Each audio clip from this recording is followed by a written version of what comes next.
Hi. So, the clause 9 of CARO mainly covers repayment of dues.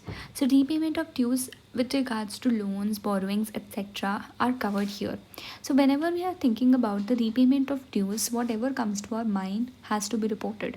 That is, if the loans and if there are any defaults which were made in the repayment or not, if the have been applied properly, that is for the purpose for which they were used, and also if there are any problems which have been arised due to the banks etc or not. So all of these things have to be covered over here. Now, this is exactly what has been given with regards to statements which have to be made under CARO for the repayment of dues. So, the first thing is whether the company has defaulted or not. The first point covers the default. Whether the company has defaulted in the repayment of loans or other borrowings and in the payment of the interest. So, here we are covering both, that is the repayment of loans as well as the payment of the interest. And if that has been done, and if yes, then we have to state the period and the amount of the default that needs to be reported as well. Now here I'm covering this point in detail, which is given in the ICI module. That is, if the company has defaulted in the repayment of the if the company has reported in the repayment of the loans and borrowings or the payment of the interest, then the amount and period has to be reported, and we have to give the following information as well. So this is quite important. That is, we have to include the nature of the borrowings, that is whether it is a debt, a debenture, or whether it is a deposit etc.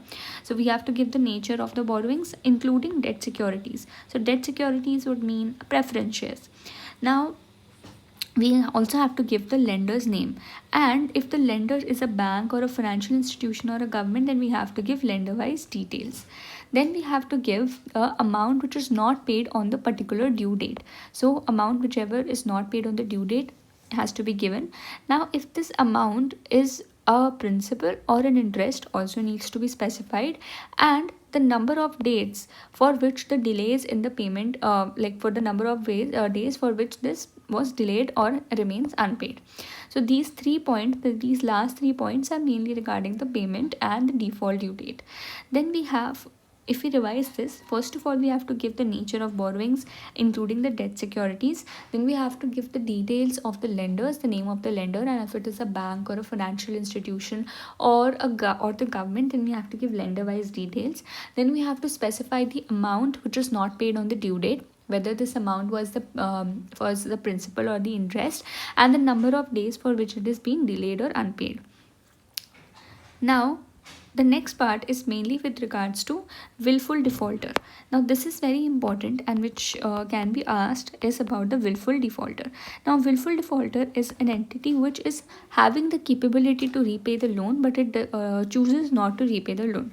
So if the company has been declared as a willful defaulter by any bank, financial institution, or any other lender or not, so this also needs to be reported. Yes, so if the company is a willful defaulter by a bank or institution or not. Then we have the third point which needs to be covered here, which is that this part C and part D.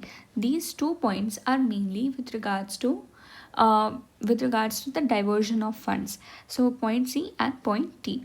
So this point C is that whether the term loans which were taken have been applied for the purpose of the loan for which they were obtained or not, and if it is not, then we have to specify the amount and the purpose. That is what amount has been diverted as well as the purpose for the diversion. So here we're talking about the term loans. Next is whether the funds which are used for the short term basis, that is like working capital loans etc., if they were taken on a short term basis, if they have been applied for a long term purpose, that is for the funds of short term purposes we have invested in a machinery or anything that is a long term purpose, then we have to specify the nature or amount of this transaction. Then repeating this again, that if the company if the term loans have been applied for the purpose for which they were taken, yes, so the term loans have been applied for the purpose for which they were taken. If not, then the amount and the reason for diversion or the purpose may be reported. Then the next point, which is that the short term funds which are taken, if they are diverted for a long term purpose, and the nature and amount which needs to be reported as well. Then we have the part E, which is whether the company has taken any funds from the entity or any person uh, in order to meet the so this like the point E, and the point F is mainly with regards to the subsidiary, associate and joint ventures. So this point mainly covers that if the entity has taken any funds for the meeting the obligations of these three, that is subsidiary, associate or joint ventures, whether the company has taken any funds from the entity or from any entity or person on the account to meet the obligations of its subsidiaries, associate or joint ventures, then we have to give the nature of the transactions and the amount in each case. Now next last part is whether the company has raised loan during the year for the pledge of securities. So here we have to see that on the pledge of the securities of the subsidiary, associate and joint venture, any loan has been taken, and if yes, then we have to give the details, and we also have to give the details if the company has defaulted any repayment in the repayment of such loans or not. So if I summarize this, we can tactfully remember all the points. That is, the first point is mainly about the repayment and the default, and next point is about the willful defaulter. So these are mainly about the default in payments. Then the next 2 points, the C and D point, are mainly about the diversion, and the last 2 points are with relation to the subsidiary, associate and joint ventures.